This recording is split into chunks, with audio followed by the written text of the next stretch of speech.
और प्रेम आ रहा है, क्रोध जा रहा है। तो मैं सोचता हूं कि एक को श्रद्धांजलि और एक को पुष्पांजलि। अच्छा, वाह भाई वाह, क्या स्टाइल है। ये देखिए कलाकार जो है वही अमर होते हैं जो वृक्षधर्मी होते हैं। इस मंच पर मैंने वृक्षधर्मी शब्द का प्रयोग कई बार किया है।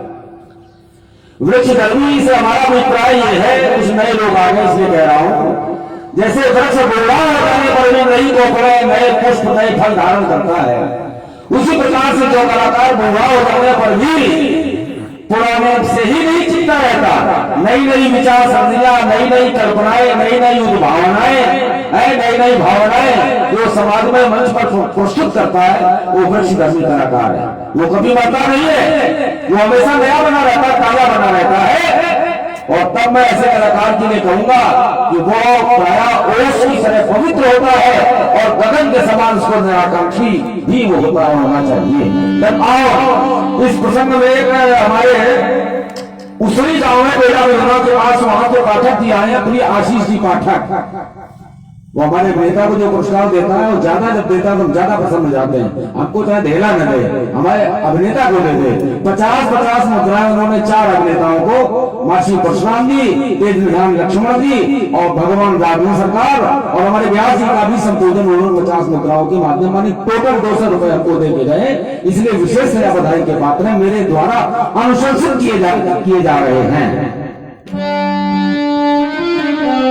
इस शब्द में, आपके शब्द में वृक्षधर्मी, हाँ अच्छा लगता है। इस शब्द ने एक दिशा की ओर मेरा ध्यान केंद्रित किया। मुझे बड़ी प्रिय है ये कविता और मैं वही बोलता हूं जहां अपने शब्द। यूं तो शरीर नष्ट होता है, न हन्नते हन्य माने शरीर। शरीर नाशवान है, चला जाता है, छूट जाता है, लेकिन नए नए वस्त्र मिलते रहते हैं। इस संदर्भ में मैं एक कविता हमें शिशुपाल जी की याद आई।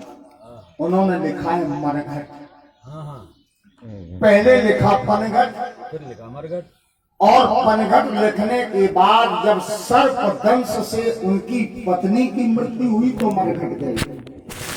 फिर पुत्र की भी मृत्यु हुई तब गए मरघट। तो उन्होंने मरघट लिखा है खंड काव्य। उसकी कुछ पंक्तियां लेकर मानव जन्म जगत में इस भूतल पर आता है, मेघों तक बढ़ता है, सागर में चलता है, जलयान लिए और समुद्र में चल रहा है, सभी जगह जाता है पर वहां नहीं जा पाता है। वहां कभी जब जाता है तो 4 जनों के कंधों पर ही जाता है। बड़े बड़े लोग चले गए, धन वालों के, बल वालों के बड़े बड़े बेटे हैं। कोई धनवान है तो कोई बलवान है। धन वालों के, बल वालों के बड़े बड़े बेटे हैं, किंतु लक्कड़ों के ऊपर चुप होकर चित लेते हैं। शमशान पर देखिए, नारी छूट गई जब नरकी तो प्रियजन कितना ही कर पाए, कंधे पर रख कर के केवल मरघट तक ले आए। कैसे कैसे लोग आए तो बताया, जाड़े के मौसम में घर पर जेठ बुलाने वाले, साधनों की कोई कमी नहीं। जाड़े के मौसम में घर पर जेठ बुलाने वाले, तप यंत्र कहकर भवनों को गरमाने वाले, सह न सके सिर दर्द कभी, उपचार बहुत करवाए। जब समय आ गया चलने का तब धनवंतर काम न आए। नारी छूट गई जब नरकी तो प्रियजन इतना ही कर पाए, कंधे पर रख कर के केवल मरघट तक ले आए। कहां गए वो महल तुम्हें, सैया के आडंबर, पुलक भरी पहना की राखी तिरिया के आलिंगन, सावधानियों का चाहे जितना जोड़ा जाए मेला, एक नहीं 10 सुरक्षा व्यवस्था के लिए लोगों को लेके चलिए, लेकिन कवि कहता है कि सावधानियों का चाहे जितना जोड़ा जाए मेला, और सभी झमेला तोड़ ताड़ के उड़ता हंस अकेला। जब ये प्राणों का पंछी उड़ जाता है तो इस पिंजरे की कीमत खो जाती है, इसका मूल्य कभी तक है। सजी सजाई हुई दिवाली होली सी जल जाती है, धू धू करती जल रही चिताएं देखो ये किसकी, किसी सूर की, कोई नाहर की, कोई नारी की, कोई नर की। जिस किसी ने इस शरीर को कंचन काया नाम दिया है, उसने तो इस पर मानो कसके व्यंग किया है, क्योंकि कंचन की राखी तो ऊंचे दामों में बिकती है, बड़ी मूल्यवान है स्वर्ण। कंचन की राखी तो ऊंचे दामों में बिकती है, पर हाय रे मानो तेरी राखी उड़ी उड़ी फिरती है। रास्ता बहुत लंबा नहीं है, चाहे जीवन समर्पित करते हुए समाज के लिए, देश के लिए, धर्म के प्रति, मानवता के लिए, मानवीय मूल्यों के उत्कर्ष के लिए अपना जीवन समर्पित कर दे, यही ठीक है। क्योंकि मां की गोदी से लेकर और मरघट तक परशुराम जी को नहीं चलना है, लेकिन हम लोगों की यात्रा इतनी ही है। मां की गोदी से लेकर मरघट तक बस इतनी ही थी दूरी, और जिसको तय करने में सबने उम्र लगा दी पूरी।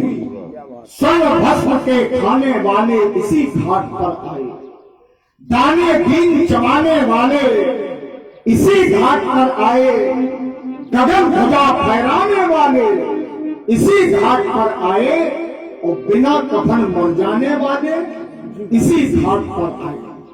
जीवन की ये सार्थकता है, इसको समझते हुए संसार में जीवन जिए, लेकिन स्मरण, सुमरण, भजन, अर्चन, अभ्यर्चन ये भगवान का। इस निमित्त अब हम पुष्प समर्पित कर रहे हैं। अवधपुरी में परशुनाथ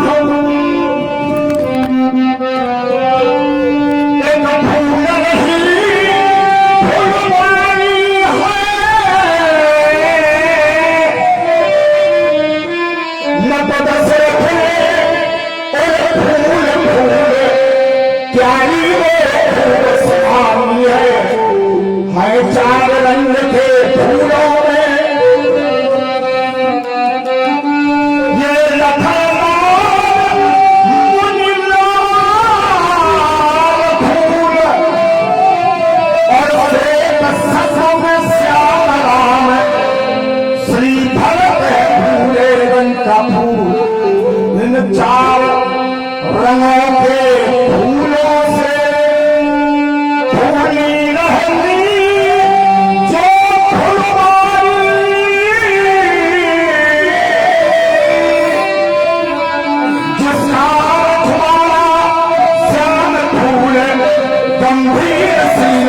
सरधारी इस फलवारी के, इस फलवारी के अंतर्गत जो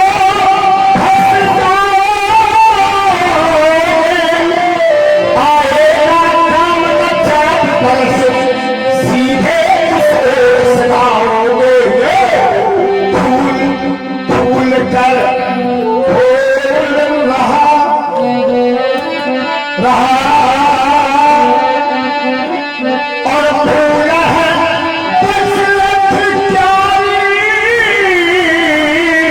का, पर फूल फूला बंद रहेगा इन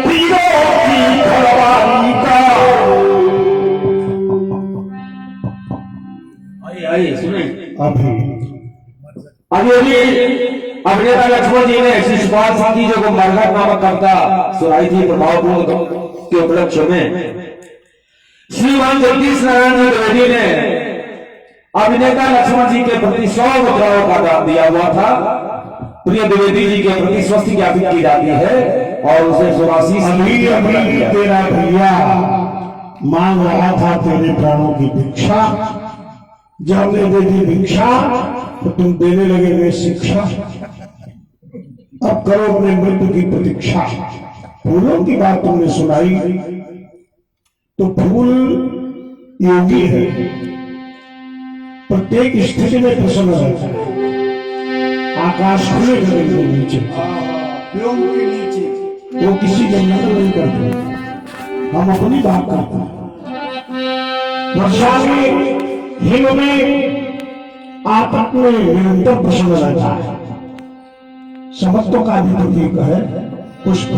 शव और शिव में भेद नहीं करता, शव और शिव में भेद नहीं करता है पुष्प। वो पुष्प प्रेरणा भी देता है, जीवन 4 दिन का है, फिर टूट जाएगा डाली से। ये शिक्षा भी देता है, आत्मा हमारा शाश्वत है, चिरंतन है। तुमने कहा फूल बरसाएंगे, महाराज श्रद्धांजलि और पुष्पांजलि दोनों दे रहे हैं। तो ये उत्तर दक्षिण पूरब पश्चिम फुलवारी लगवाऊंगा, ध्यान नहीं तक एक प्यारी शहर बनवाऊंगा। भांति भांति के पुष्प लगा खुद बनमाली बन जाऊंगा, और तुझको भी उस बलिया का एक छोटा सा फूल बनाऊंगा। फूलोगे जब फूल फूलेगा तब तुझको समझाऊंगा, मानेगा नहीं लक्ष्मण तब छत तोड़ जाऊंगा।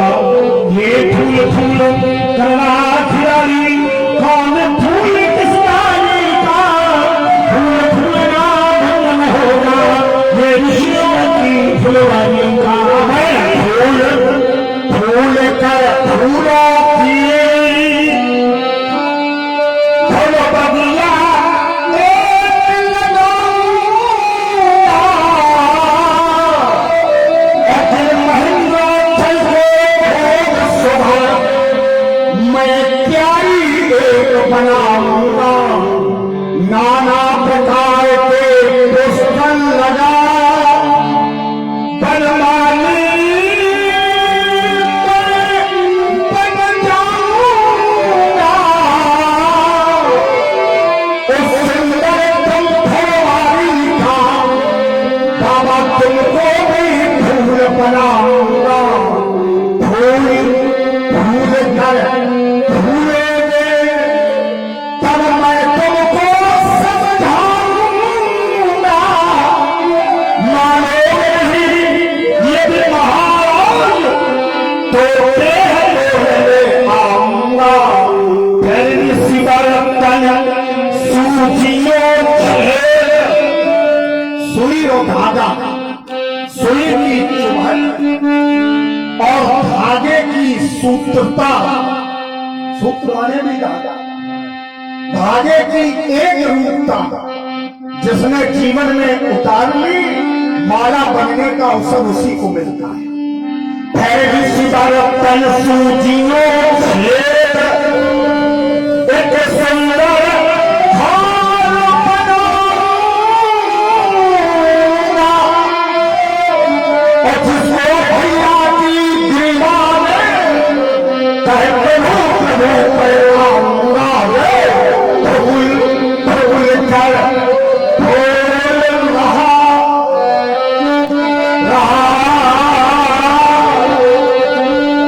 और फूल है दशरथ प्यारी का, तब फूल फूलना बंद रहेगा इन पीरों की